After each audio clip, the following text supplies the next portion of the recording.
Hi friends, Mahanadi serial இனி வரப்போகிற எபிசோட்ஸ்க்கான promo தான் இந்த வீடியோவில் பார்க்க போகிறோம். வாங்க ஃப்ரெண்ட்ஸ் பார்க்கலாம். காவேரி குழந்தைய விட்டுட்டு நானே அவங்க வீட்டில் போயிட்டு நல்லா நறுக்குன்னு 4 வார்த்தை கேட்டுட்டு வரேன் அப்படின்னு சொல்கிறாங்க. சாரதா வேண்டான்னு சொல்லியும் காவேரி பிடிவாதமாக அங்கே அம்முவை கூட்டிகிட்டு கிளம்பிட்டாங்க. போகிற வழியிலே அம்மு தூங்கிட்டாங்க. காவேரி உள்ளே போன உடனே வா காவேரி அப்படின்னு உள்ளே கூப்பிட்றாங்க. அம்முவை கூப்பிட்டுட்டு நேராக மேலே போகிறாங்க. காவேரி எதுவுமே பேசுறது கிடையாது, அப்படியே முறைச்சிட்டு போகிறாங்க. பார்த்தீங்களா காவேரியோடைய ரியாக்ஷன் எப்படி இருக்குன்னு. வந்து என்னெல்லாம் பேச போகிறாலோ, ஆனால் நடக்கிற எதுக்குமே நான் பொறுப்பு கிடையாது. என்ன கேட்டாலும் நீங்கள் வாங்கிட்டு அமைதியாக இருந்து தான் ஆகணும் அப்படின்னு விஜய் சொல்கிறாரு. அப்படி எதுவும் நடக்காதுவா விஜய், காவேரி வரட்டும் நாங்கள் பேசுகிறோம் அப்படின்னு திரும்பவும் கல்யாண விஷயத்தை பற்றி அவகிட்ட பேசி அவளை இன்னும் கடுப்பு பண்ணிடாதீங்க, அவ்வளோதான் நான் சொல்வேன் அப்படின்னு விஜய் சொல்லிகிட்டே இருக்கும்போது காவேரி மேலே குழந்தைய போட்டுட்டு பெட்டில் வந்து தூங்க வச்சுட்டு கீழே இறங்கி வராங்க. அப்படி வந்த உடனே பயங்கரமாக எல்லாரையும் பார்த்து கோவப்பட்டு கத்த ஆரம்பிச்சிடுறாங்க. யாருங்க நீங்கள், உங்களுக்கும் எனக்கும் என்ன சம்மந்தம்? 4 நாள் பார்த்தீங்க, பேசுனீங்க, பழகுனீங்க, உடனே ஏதோ பூர்வ ஜென்மத்து அந்த மாதிரி பேச ஆரம்பிச்சிங்க. பேசின உடனே என்னமோ சம்மந்தம் பேச வந்து நின்று இருக்கீங்க. உங்களுக்கு எவ்வளோ திமிரு இருந்திருக்கும்? எந்த தைரியத்தில் நீங்கள் வந்து பொண்ணு கேட்டீங்க? உங்களுக்கு கொஞ்சம் கூட அறிவேற்பா இல்லையா? அவருக்கு ஏற்கனவே கல்யாணம் ஆயிருக்கு, அவரோட ஒய்ஃப் இன்னும் உயிரோட இருக்காங்க. அவங்களுடைய பிரச்சனை என்ன ஏதுன்னு கேட்டு குடும்பத்தில் இருக்கிறவங்க நீங்கள் எல்லாரும் சேர்ந்து அதை சரி பண்ணுறதை விட்டுட்டு இப்படி தேவையில்லாமல் அடுத்த பொண்ணு கல்யாணம் பண்ணி வைக்கணும்னு நினைக்கிறீங்க. அப்போ அவங்களோட வாழ்க்கையை நினச்சி பார்த்தீங்களா அப்படின்னு சொல்கிறாங்க. ஏமா காவேரி இந்த அளவுக்கு கோவப்படுற? உன்னை பிடிச்சதுனால தானே நாங்கள் கேட்டோம். அது மட்டும் இல்லாமல் விஜயோட ஒய்ஃப் திரும்பவும் வர்றதா இருந்தால் நாங்கள் இன்னொரு கல்யாணத்தை பண்ணி வைக்கணும்னு விஜய்க்கு ஆசைப்பட போகிறோம் அப்படின்னு சொல்கிறாங்க. அதுக்கு ஏங்க நீங்கள் என்ன பார்க்கணும்? வேற யாராச்சும் ஒரு பொண்ணை பார்த்து கல்யாணம் பண்ணி வைக்க வேண்டியது தானே? அதோ அவரை மாதிரி கல்யாணமான இன்னொரு 2ஆம் தாரமாக இருக்கிற பொண்ணு அப்படின்னு சொல்லிட்டு கேட்கவும் காவேரிக்கு இது விஜய்க்கு ரொம்ப ரொம்ப அசிங்கமாகவே இருக்குது. தாத்தாவுக்கும் சாரதா எல்லாருக்கும், அதாவது ராதாவுக்கும் என்ன பண்ணுறதுன்னே தெரியல, அப்படி ரொம்ப குழம்பி போயிருக்காங்க. ஸோ அப்போ தான் வந்துட்டு ஏமா இப்படிலாம் பேசுகிற அப்படின்னு, பின்ன எப்படிங்க பேசணும் உங்ககிட்டலாம் அப்படின்னு தாத்தா அப்படின்னு சொல்லவும் அமைதியாயிடுறாங்க. தாத்தா ராதா எதுவுமே பேசுறதே கிடையாது. காவேரி ரொம்ப ரொம்ப கோவப்பட்டு நல்லா அவங்களுக்கு என்னென்ன கேட்கணும்னு தோணுதோ எல்லா விஷயங்களுமே கேட்டுட்றாங்க.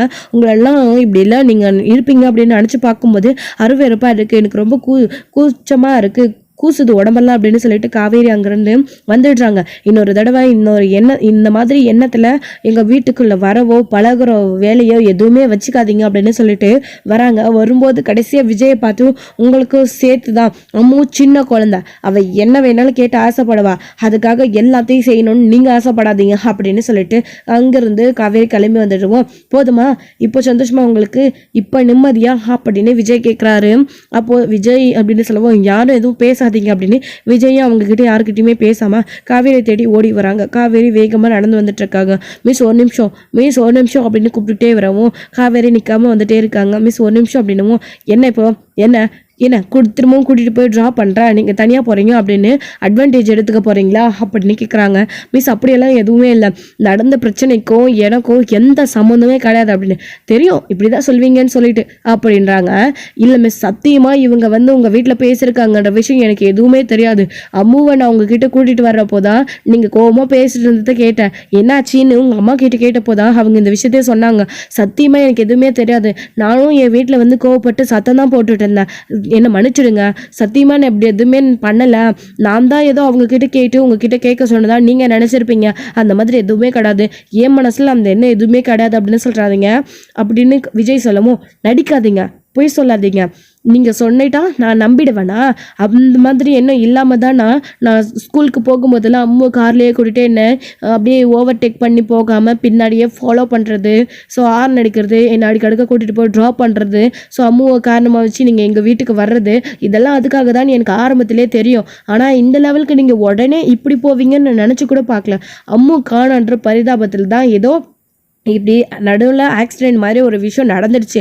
அது சரி பண்ண தான் நான் வந்து உங்கள் கூட காரில் வந்தேன், பேசினேன், உங்கள் பர்சனல் விஷயத்தெல்லாம் கேட்டு தெரிஞ்சுக்கிட்டேன். ஆனால் அதுக்காக நீங்கள் இப்படி ஓவராக அட்வான்டேஜ் எடுத்துக்கிட்டு என்கிட்ட வந்து இப்படி பேசுகிறது, எங்கள் வீட்டில் பொண்ணு கேட்குறது, இது கொஞ்சம் கூட சரியில்லை. இது எல்லாத்தையுமே இதோட நிறுத்திக்கோங்க. தயவு செஞ்சு நான் சொல்கிற ஒன்று நல்லா கேட்டுக்கோங்க. அம்மு சின்ன குழந்தை, அம்மா இல்லாத வளர்ந்த பொண்ணு, அவள் அப்படி தான் ஆசைப்படுவா எல்லா விஷயத்துக்குமே அங்கே போகணுன்னு. மிஸ் என்ன பார்த்த உடனே என் மேலே இருக்கிற பாசத்தில் என்கிட்ட நல்லா ஒட்டிக்கிட்டா. என்னை கேட்கணும்னு அடம் பிடிச்சிக்கிட்டே தான் இருப்பா. அவள் என்ன கேட்டாலும் நீங்கள் தினமும் போகணுன்னாலும் தினமும் கூட்டிகிட்டு வருவீங்களா? ஒரு பொண்ணை பற்றி என்னுடைய நிலைமையை பற்றி கொஞ்சம் கூட நீங்கள் யோசிக்க மாட்டீங்களா? நீங்கள் கல்யாணம் ஆனவர், எனக்கு இன்னும் கல்யாணம் ஆகலை. என் அம்மா என்னை கல்யாணம் பண்ணிக்க சொல்லி வற்புறுத்திட்டு இருக்காங்க. ஆனால் நான் கல்யாணம் பண்ணிக்க போகிறது கிடையாது சத்தியமாக. சப்போஸ் நான் கல்யாணம் பண்ணிக்க வேண்டிய சூழ்நிலை வந்தால் நீங்கள் இப்படி எங்கள் வீட்டுக்கு வர்றதும் அம்மாவை கூட்டிகிட்டு வர்றதும் நான் உங்கள் கூட பேசுகிறதோ பழகிறதோ, ஸோ என்ன கல்யாணம் பண்ணிக்க போகிறவங்களுக்கு தெரிஞ்சாலோ அக்கம் பக்கத்தில் இருக்கிறவங்களுக்கு தெரிஞ்சாலோ அவங்க எல்லாம் என்னை பற்றி என்ன நினைப்பாங்க? என்னை பற்றி தப்பாக நினைக்க மாட்டாங்க. ஒரு கல்யாணம் ஆகாத பொண்ணுக்கிட்ட ஒரு கல்யாணம் ஆன ஆம்பளை ஒரு குழந்தைய கூட்டிகிட்டு இப்படி வரான் அப்படின்னா அதுக்கு என் அம்மாவும் துணையாக இருக்காங்கன்னு சொல்லிட்டு எங்களை பற்றி சீப்பாக பேச மாட்டாங்க. இது எதுவுமே நீங்கள் நினச்சி பார்க்க மாட்டீங்க. உங்கள் இஷ்டத்துக்கு நீங்கள் எல்லாத்தையும் பண்ணிட்டு இருந்தீங்க. முடிஞ்ச அளவுக்கு அம்முக்கு சொல்லி புரிய வைக்கிற வழியை பாருங்கள். இந்த மாதிரிலாம் நடந்துக்க கூடாதுன்னு சொல்லிட்டு இந்த மாதிரி எல்லாம் நீங்கள் நடந்துக்காதீங்க, அவ்வளோதான் உங்களுக்கு சொல்வேன் அப்படின்னு காவேரி சொல்லுவோம். மிஸ், நீங்கள் சொல்கிற எல்லாத்தையுமே என்னால் புரிஞ்சிக்க முடியுது, தப்பு தான், மன்னிச்சிடுங்க. இந்த மாதிரி என் வீட்டு ஆளுங்க வந்து உங்ககிட்ட கேட்டிருக்க கூடாது. நானுமே எதையுமே யோசிக்காமல் உங்கள் வீட்டுக்கு அம்மும் கூட்டிகிட்டு வந்தது தப்பு தான், மன்னிச்சிடுங்க. இந்த அளவுக்கு நான் உங்களோட லைஃப்பில் டிஸ்டர்பன்ஸாக இருக்கும் அப்படின்னா கவலைப்படாதீங்க, நான் அம்முவை வேறு ஸ்கூல் மாற்றிடுறேன், நீங்கள் கவலையப்படாதீங்க அப்படின்னு சொல்கிறாங்க. இங்கே பாருங்கள், நான் குழந்தைய மாற்றலாம் சொல்லலை அப்படின்னு சொல்லவும், இல்லை மிஸ், எப்படியும் அங்கே இருந்தால் அம்மு உங்களை பார்க்கணுன்னு அடம் பிடிப்பா. அவளோட பிடிவாதத்தை பற்றி எனக்கு தெரியும். அவள் பிடிவாதம் பிடிச்சா எல்லாத்தையும் நானும் செஞ்சு கொடுப்பேன். என்னால் ஆசைப்பட்டதை நிறைவேற்றாமல் இருக்க முடியாது.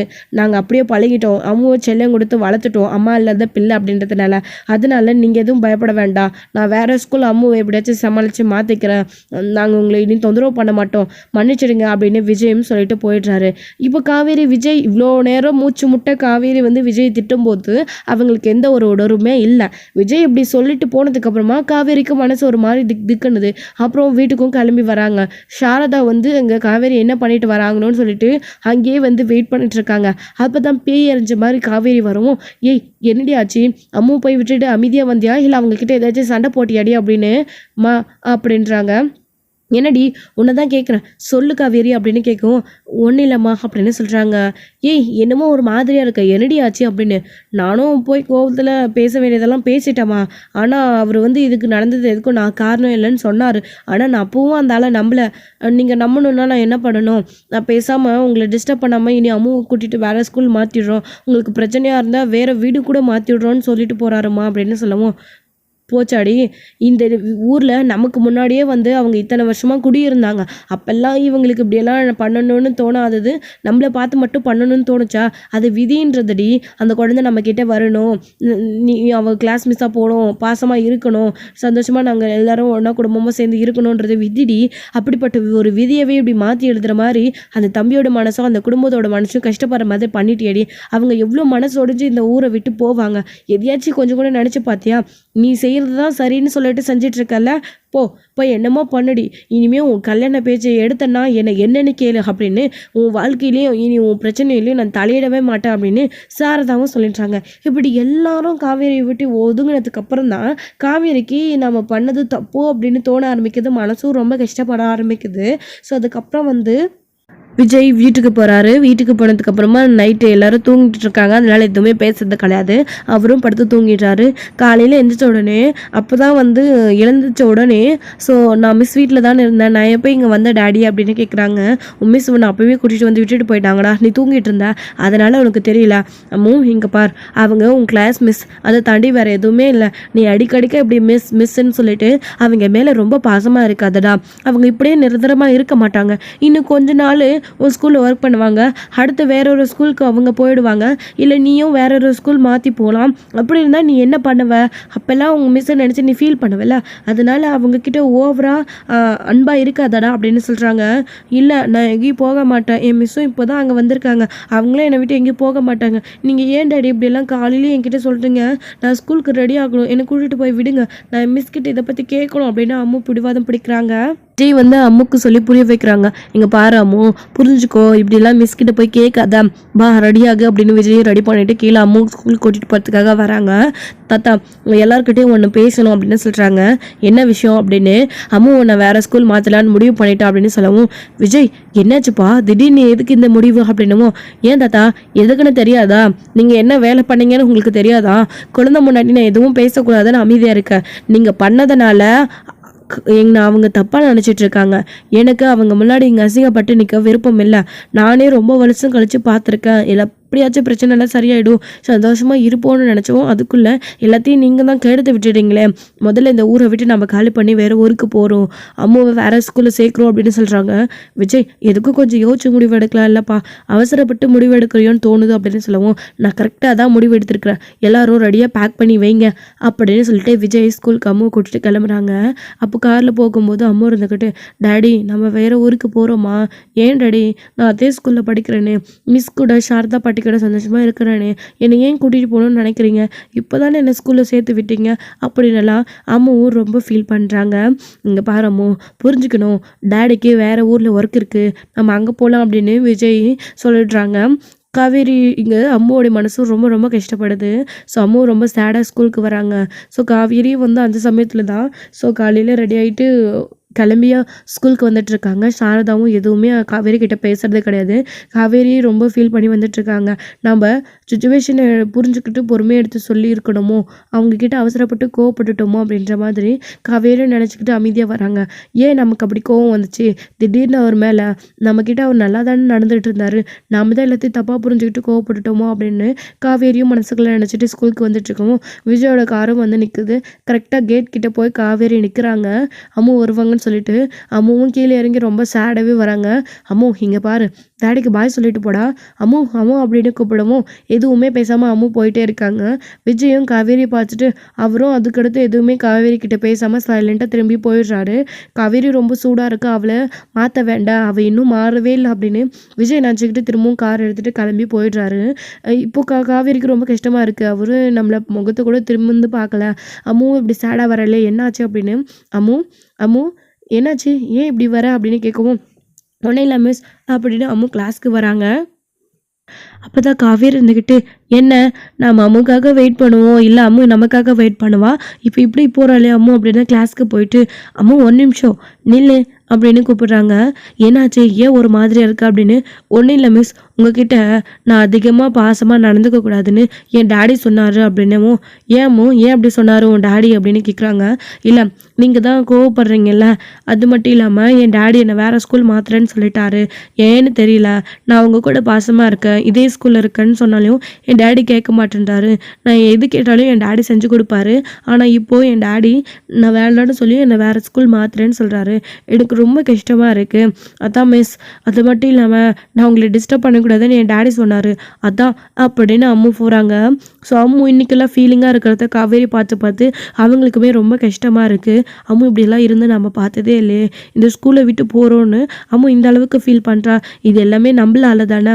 இல்லை அம்மு வேறு ஸ்கூல் போகக்கூடாது, அம்மு போயிட்டா ஒருவேளை நம்மளால் எப்படி ஸ்கூலில் இருக்க முடியும், அந்த அம்மு வேறு ஸ்கூலுக்கு அனுப்பிட்டோமோ, குற்ற உணர்ச்சியாக இருக்கும் அது நமக்கு காலம் பூரா, இல்லை போக விடக்கூடாது அப்படின்னு காவேரி முடிவு பண்ணுறாங்க. ஈவினிங் கிளாஸ் முடிச்சு விஜய் அம்மு கூட்டிகிட்டு போகிறதுக்காக வந்து நின்றுட்டுருக்காரு. அம்முவும் வந்து நேராக போயிட்டு காரில் ஏறுறாங்க. ஏறின உடனே விஜயும் பேக் வாங்கி வச்சுட்டு கார் எடுக்கலான்னு சொல்லிட்டு உட்கார போகிறாங்க. அப்போ தான் காவேரி வராங்க. 1 நிமிஷம் அப்படின்னு சொல்லிட்டு கூப்பிட்றாங்க. அப்போ தான் விஜயுமே அமைதியாக நிற்கிறாங்க. என்ன விஷயம் அப்படின்னு. இல்லை நீங்கள் அம்மு எங்கேயும் ஸ்கூல் மாற்ற வேணாம் அப்படின்னு சொல்கிறாங்க. இல்லை பரவாயில்ல, எங்களுக்கு ஒரு பிரச்சனையும் இல்லை அப்படின்னு சொல்கிறாங்க. இல்லை நீங்கள் இங்கேருந்து போயிட்டீங்கன்னா அப்புறம் என்னால் தான் இப்படி நீங்கள் போயிட்டீங்க கிளம்பி அப்படின்னு எனக்கு ரொம்ப கில்ட்டியாக ஃபீல் ஆகும், வேண்டாம் எங்கேயும் போகாதீங்க அப்படின்னு இங்கே காவேரி சொல்லவும், இல்லை பரவாயில்ல, ஆல்ரெடி நாங்கள் எல்லாத்தையும் பேக் பண்ணிட்டோம், வேறு வீடும் பார்க்க ஸ்டார்ட் பண்ணியாச்சு, நாங்கள் கிளம்புறோம் அப்படின்னு விஜய் சொல்கிறாரு. சார் சொன்னால் கேளுங்களேன், புரிஞ்சுக்கோங்க, எது கோவத்தில் அப்படி பேசிட்டேன், சாரி சார், நீங்கள் இதுக்கு காரணமாக இருப்பீங்கன்னு எனக்கு தெரியாது, உங்கள் வீட்டு ஆளுங்க தானே எப்படி வந்து அவசரப்பட்டு பேசிட்டாங்க, சாரி, நான் உங்களை தப்பாக புரிஞ்சுக்கிட்டேன், ப்ளீஸ் என்னை மன்னிச்சிடுங்க, இங்கேருந்து அம்மா கூட்டிகிட்டு போகாதீங்க, அம்மா இல்லாமல் எப்படி இருக்க போகிறோம் அப்படின்னு என்னாலும் நினச்சாலும் கண்டிப்பாக இருக்க முடியாது, இன்றைக்கெல்லாம் அம்மா ஒழுங்காகவே என்கிட்ட பேசல, நீங்கள் வேறு ஸ்கூல் மாத்திரன்னு சொன்னதை நினச்சி அவள் ரொம்ப ஃபீல் பண்ணுறா, வேண்டாம் அப்படின்னு சொல்கிறாங்க. இல்லை பரவாயில்லைங்க, என் குழந்தைக்காக நீங்கள் ஏன் ஃபீல் பண்ணுறீங்க, நான் பார்த்துக்கிறேன் அப்படின்னு விஜய் சொல்லவும், சார் நான் தான் இவ்வளோ தூரம் சொல்கிறேன்ல, அம்மா எங்கேயும் ஸ்கூல் மாற்றக்கூடாது, நீங்கள் டிசி வாங்கணும்னு வந்து நின்னீங்கன்னா கண்டிப்பாக நான் அம்முக்கு டிசி டிசி கொடுக்க விட மாட்டேன், அவ்வளோதான், நான் சொல்ல வேண்டியதை சொல்லிட்டேன் அப்படின்னு காவேரி அங்கேருந்து போயிடுறாங்க. காவேரியை புரிஞ்சிக்கவே முடியலையே அப்படின்னு விஜய் ஒரு பக்கம் கிளம்பி அம்முவை கூட்டிகிட்டு வீட்டுக்கு போயிட்டுருக்காங்க. அம்முவும் விஜய் கிட்ட கேட்கவும் செய்கிறாங்க, என்னை ஸ்கூல் மாற்ற மாட்டீங்களா அப்படின்னு. விஜயுமே யோசிச்சுட்டு இல்லைடா அப்படின்னு சொன்னதும் அம்மு ரொம்ப ரொம்ப சந்தோஷப்படுறாங்க. ஸோ இதோட இந்த எபிசோடு வந்து முடிச்சிருக்காங்க. அடுத்தடுத்த எபிசோடில் என்ன நடக்க போகுதுன்றதை வெயிட் பண்ணி பார்க்கலாம் ஃப்ரெண்ட்ஸ். தேங்க்யூ.